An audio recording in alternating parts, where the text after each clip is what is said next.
I'm Sharon Betters, and this is the Daily Treasure podcast produced by Mark Inc. Ministries. And I'm so glad you are joining us for our journey to Christmas with the midwives of the Messiah. This week, we are meeting Tamar. She is joining us on our journey to Christmas, and I know that you are going to welcome her into your life as she brings treasures from her own journey. And so today's devotional is called Don't Forget Me. And today's treasure is from Isaiah 49, verses 14 through 16. But Zion said, "The Lord has forgotten me. The Lord has forsaken me." Can a woman forget her nursing child, that she should have no compassion on the son of her womb? Even these may forget, yet I will not forget you. Behold, I have engraved you on the palms of my hands. Your walls are continually before me. The pastor asked the elderly, childless widow, "What can I do for you?" Her simple response, "Don't forget me." I heard the same cry in my 84-year-old mother-in-law's words as we settled her into a rehab center. She was recovering from surgery for a broken leg and was unable to care for herself.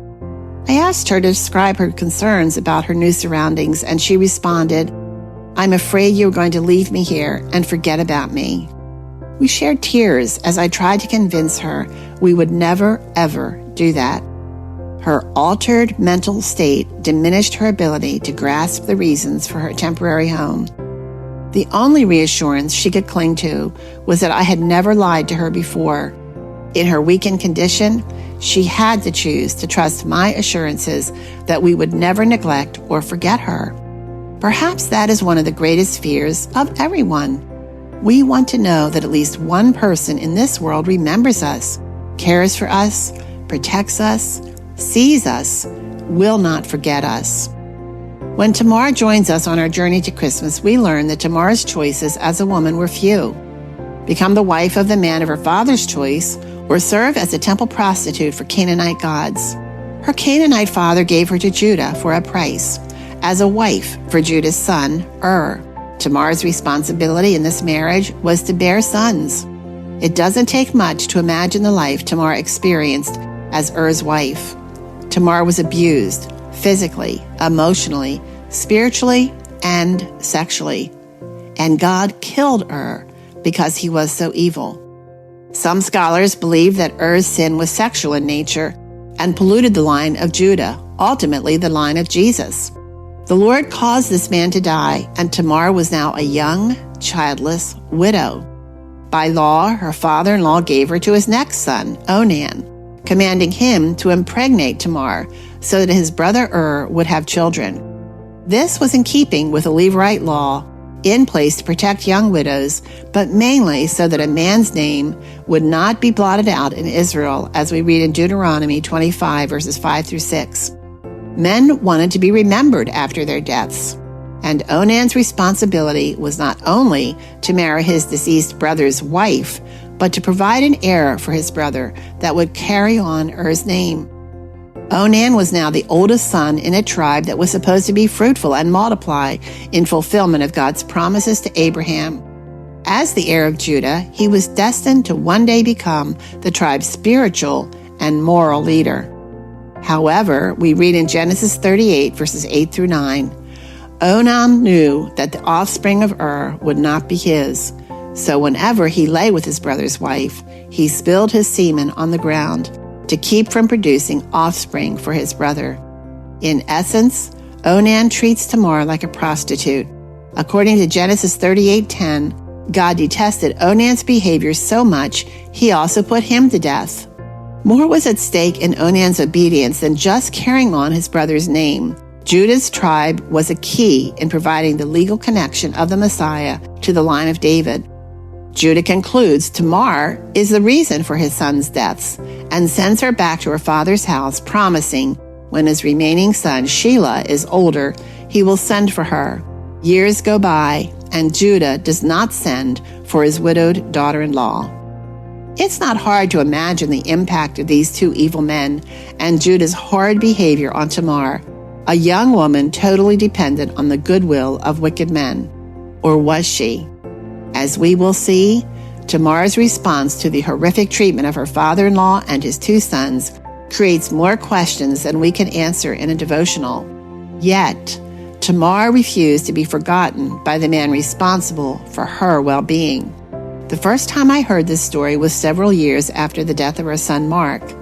Tamar's behavior raised moral questions I could not answer. But God's character displayed in her story created an aha moment in my desperate need to reconcile God's love with His sovereignty.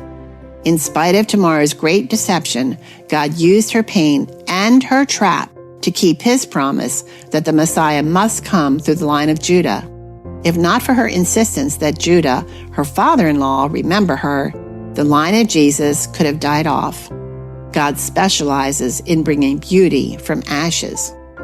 Don't forget me. This was my cry after the deaths of our son Mark and his friend Kelly. Please, Lord, show me how to navigate this dark land of grief. Don't forget your daughter and your promise to walk with me in the darkness. Watching God remember Tamar when her circumstances appeared hopeless encouraged me to trust Him with the details of my life.